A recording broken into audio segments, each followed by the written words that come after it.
খুব সহজেই house wiring করা সম্ভব। হাউস ওয়ারিং খুব সহজ একটা বিষয় এবং এই ভিডিওতে খুব সহজে আমরা হাউস ওয়ারিং করা শিখব।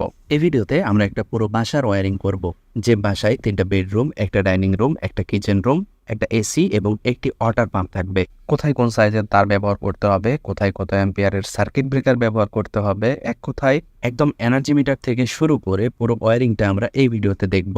চলুন শুরু করা যাক।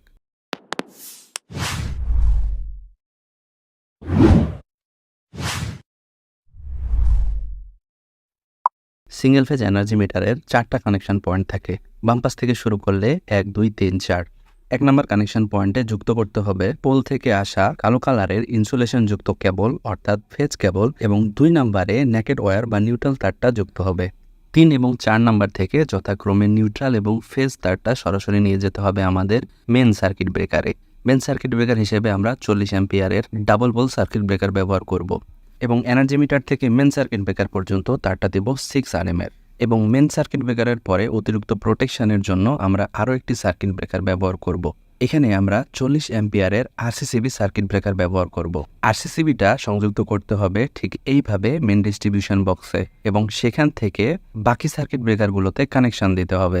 আরসিসিবি সার্কিট ব্রেকার কিভাবে কাজ করে সে সম্পর্কে জানতে আইগানটি ভিডিওটি দেখুন, অথবা ডিসক্রিপশনে লিঙ্ক দেওয়া আছে, সেখান থেকে দেখতে পারেন।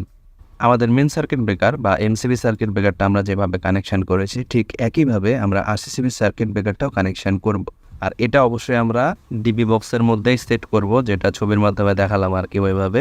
তারপরে আমরা ইন্ডিভিজুয়াল যতগুলো সার্কিট ব্রেকার থাকবে রুম ওয়াইজ, তারপরে আমাদের কিচেন থাকলে কিচেনের জন্য, ডাইনিং রুমের জন্য, যেহেতু আমাদের 3টা রুম থাকবে 3টা রুমের জন্য 3টা সার্কিট ব্রেকার, ডাইনিং রুমের জন্য একটা সার্কিট ব্রেকার এবং কিচেনের জন্য একটা সার্কিট ব্রেকার। এই ওয়ারিংগুলো করব 6 RMS তার দিয়েই, এবং প্রত্যেকটা সার্কিট ব্রেকার 6 RMS তার দিয়ে যেভাবে আমি ভিডিওতে দেখাচ্ছি সেইভাবে কানেক্ট করে নিব। প্রথম 3টি সার্কিট ব্রেকার আমরা রুমের জন্য ব্যবহার করব। প্রথম 2টা, যে 2টাতে এসি থাকবে না, সেই 2টাতে আমরা 6 অ্যাম্পিয়ারের সার্কিট ব্রেকার ব্যবহার করব। এবং 3 নম্বর সার্কিট ব্রেকারটা আমরা ব্যবহার করব 20 অ্যাম্পিয়ারের, যেটাতে আমরা এসি ব্যবহার করব। তারপরে সার্কিট ব্রেকারটা ডাইনিং রুমের জন্য ব্যবহার করব, সেটা আমরা 10 অ্যাম্পিয়ারের সার্কিট ব্রেকার ব্যবহার করব। যেহেতু আমাদের সেখানে ফ্রিজ থাকতে পারে, টিভি থাকতে পারে, আরও অনেক ধরনের লোড থাকে ডাইনিং রুমে, সেক্ষেত্রে আমরা 10 অ্যাম্পিয়ারের সার্কিট ব্রেকার ব্যবহার করব। তারপর হচ্ছে রান্নাঘরের সার্কিট ব্রেকার। রান্নাঘরের সার্কিট ব্রেকারটা আমরা 10 অ্যাম্পিয়ারের ব্যবহার করব, কারণ ইলেকট্রিক চুলা ব্যবহার করলে সেখানে পাওয়ার সকেট দিতে হবে এবং রান্নাঘরে পাওয়ার সকেট থাকাই লাগবে। তারপরে ধরে নিলাম বাসায় একটা অনহর্স পাওয়ারের পাম্প থাকবে, পানির পাম্প, সেটার জন্য আমরা 6 অ্যাম্পিয়ারের সার্কিট ব্রেকার ব্যবহার করব। এবং আমাদের মেন ডিবিতে আমরা সবগুলো সার্কিট ব্রেকার সিঙ্গেল পোলের ব্যবহার করব। এবং আমাদের ফেজটা কমপ্লিট হলে বাকি থাকে নিউট্রাল। নিউট্রালের জন্য দেখবেন এই ধরনের কানেক্টর পেয়ে যাবেন, আমাদের যে ডিবি বক্সগুলো বাজারে পাওয়া যায় সেই ডিবি বক্সগুলোতে থাকে, অথবা এ ধরনের কানেক্টর পাওয়া যায়, যেখানে আমরা নিউট্রাল পয়েন্টটা দিয়ে রাখবো এবং সেখান থেকে প্রত্যেক রুমের জন্য আলাদা আলাদাভাবে নিয়ে যাব। ডিস্ট্রিবিউশন বক্স পর্যন্ত আমাদের ওয়ারিং কমপ্লিট। এখানে কোন সাইজের তার, কোন সাইজের সার্কিট ব্রেকার দিব সবকিছুই করা হয়ে গেছে। এবার হচ্ছে দ্বিতীয় স্টেপ, রুমগুলোতে আমাদের পাওয়ার নিয়ে যেতে হবে। সেক্ষেত্রে প্রথম 2টা রুমে যেখানে 6 অ্যাম্পিয়ারের সার্কিট ব্রেকার ব্যবহার করেছি তার জন্য 1.5 RMS তার ব্যবহার করব। এবং যে রুমে এসি থাকবে সে রুমের জন্য 4 RMS তার ব্যবহার করব, এবং কিচেনের জন্য 4 RMS তার ব্যবহার করব, এবং ডাইনিং রুমের জন্য 2.5 RMS তার ব্যবহার করব, এবং পাম্পের জন্য 1.5 RMS তার ব্যবহার করব। এবার চলে আসি আর্থিং এর বিষয়ে। আর্থিং আপনার বৈদ্যুতিক যন্ত্রপাতি এবং আপনার জন্য খুবই গুরুত্বপূর্ণ। আর্থিং এর গুরুত্ব সম্পর্কে জানতে আইগাইডের ভিডিওটি দেখতে পারেন, অথবা ডেসক্রিপশন চেক করতে পারেন। তো আমাদের নিউট্রাল এবং ফেজের কানেকশন অলরেডি শেষ, ওয়ারিং শেষ। এবার হচ্ছে আমাদের আর্থিং এর ওয়ারিং। তো অনেক সময় বিদ্যুৎ সাপ্লাই কোম্পানিগুলো আর্থিং করে এবং সে আর্থিংটা নিউট্রালের সাথে লাগিয়ে রেখে দেয়। তো সেটা যদি বাধ্যতামূলক হয় যে নিউট্রালের সাথে লাগাতেই হবে, সেক্ষেত্রে আলাদা আরেকটা আর্থিং করে নিতে হবে, এবং সেখান থেকে অথবা নিউট্রাল থেকে আর্থিং কানেকশন খুলে ফেলে সেই আর্থিংটাকেই আপনার বাড়ির অন্যান্য ইকুইপমেন্ট যেমন ফ্রিজ, এসি, ওয়াটার পাম্প, এই ধরনের ইকুইপমেন্টগুলো আর্থিং করতে হবে।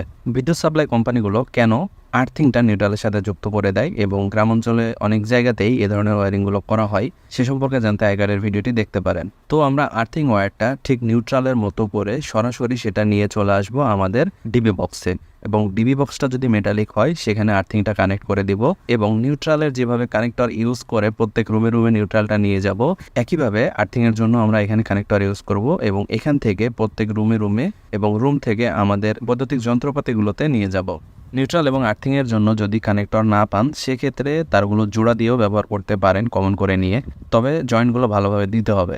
আমাদের মেন ডিবি ওয়্যারিং শেষ। এবার আমরা আমাদের রুমগুলো ওয়্যারিং করব। তো এখানে দেখতে পাচ্ছেন যে আমি সুইচ বোর্ড নিয়ে নিয়েছি। বাম পাশ থেকে এখানে দেখা যাচ্ছে এটা একটা ফিউজ। ফিউজের কাজ হচ্ছে প্রোটেকশন দেয়া। ফিউজ তার সবসময় খুব চিকন তার দিয়ে বাঁধতে হয়। তাহলে কি হবে, যদি আমরা যে লোডগুলো ইউজ করব, ফ্যান, লাইট বা আমরা সকেট পয়েন্ট থেকে যে লোডগুলো ইউজ করব, সেগুলো যদি কোনো কারণবশত অতিরিক্ত কারেন্ট যায়, তাহলে ফিউজের তারটা পুড়ে যাবে। আমাদের সুইচ বোর্ডের ভিতরে কোনো তারটার পড়বে না, বা আমরা যে লোডের জন্য বেশি অ্যাম্পিয়ার নিচ্ছিল সেই লোডটাও পড়বে না, বা ফ্যানে যদি বেশি কারেন্ট নিয়ে থাকে কোনো সমস্যার কারণে, তাহলে ফ্যানটাও পুড়ে যাবে না। তারপরে যেটা রয়েছে সেটা হচ্ছে ইন্ডিকেটর। তো ইন্ডিকেটরের কাজ হচ্ছে যে বিদ্যুৎ আছে কি না সেটা বোঝার জন্য। যদি বিদ্যুৎ থাকে তাহলে ইন্ডিকেটরটা জ্বলবে, না থাকলে জ্বলবে না। তারপরে একটা সুইচ, এবং তারপরে একটা হচ্ছে রেগুলেটর, ফ্যানের স্পিড কম বেশি করার জন্য আর কি। তারপরে আবার দুইটা সুইচ, তারপরে একটা সকেট পয়েন্ট। তো মেইন ডিবি থেকে আমরা একটা ফেজ, প্রথম সার্কিট ব্রেকার থেকে প্রথম রুমের জন্য একটা ফেজ সাপ্লাই সরাসরি সুইচ বোর্ডে নিয়ে নিব, ডাইরেক্ট আমাদের ফিউজের উপরের প্রান্তে। তো তারপরে ফিউজের নিচের প্রান্ত থেকে ফেজ কানেকশনটা আমরা ইন্ডিকেটরে দিব, তারপর তার পাশের সুইচে দিব। তারপরে রয়েছে এখানে রেগুলেটর। তো রেগুলেটরটা পরে দেখাচ্ছি আমি। তো সেই সুইচ থেকে রেগুলেটরকে অ্যাভয়েড করে তার পাশের সুইচে আবার ফেজটা দিয়ে দিতে হবে, এবং তার পাশে যে সুইচটা রয়েছে সেই সুইচে আবার ফেজটা দিতে হবে। এক কথায় এখানে ফিউজ দিয়ে ইনপুট হলো ফেজটা, তারপরে আমাদের ইন্ডিকেটর এবং সবগুলো সুইচের নিচের টার্মিনালে সেই ফেজটা কানেকশন করে দিতে হবে। এবার হচ্ছে রেগুলেটরের পালা। সুইচ দিয়ে যদি আমরা ডাইরেক্ট একটা ফ্যান কানেকশন করে দেই, তো সুইচটা অন অফের মাধ্যমে আমরা ফ্যানটা অন অফ করতে পারবো, কিন্তু সেটার স্পিড কন্ট্রোল করতে পারবো না। তো যার কারণে আমাদের রেগুলেটরের প্রয়োজন হবে। তো ধরে নিলাম এই সুইচটা আমাদের ফ্যানের সুইচ। তো যেহেতু আমরা ফ্যানের স্পিডও কন্ট্রোল করব, যার কারণে এই সুইচের সাথে আমাদের রেগুলেটর কানেকশন করতে হবে। তো যেহেতু ফ্যানের সুইচের নিচের টার্মিনালে ফেজ কানেকশন দেওয়া আছে, তার মানে সুইচটা যখনই অন করব তখন উপর টার্মিনালে আমাদের সাপ্লাই চলে আসবে। তো উপর টার্মিনাল থেকে একটা তার রেগুলেটরের একটা টার্মিনালের সাথে লাগিয়ে দিব। রেগুলেটরের আরেকটা প্রান্ত যেটা অবশিষ্ট আছে সেটা থেকে ফেজ সাপ্লাইটা ডাইরেক্ট আমরা ফ্যানে দিয়ে দিব। এবং একইভাবে লাইটের সুইচ যেটা, সেটার নিচের প্রান্তে তো ফেজ সাপ্লাই দেওয়া আছে, উপরের প্রান্তটা ওপেন আছে বা ফাঁকা আছে, ওই প্রান্তের সাথে ডাইরেক্ট একটা ফেজ সাপ্লাই লাইটে দিয়ে দিব।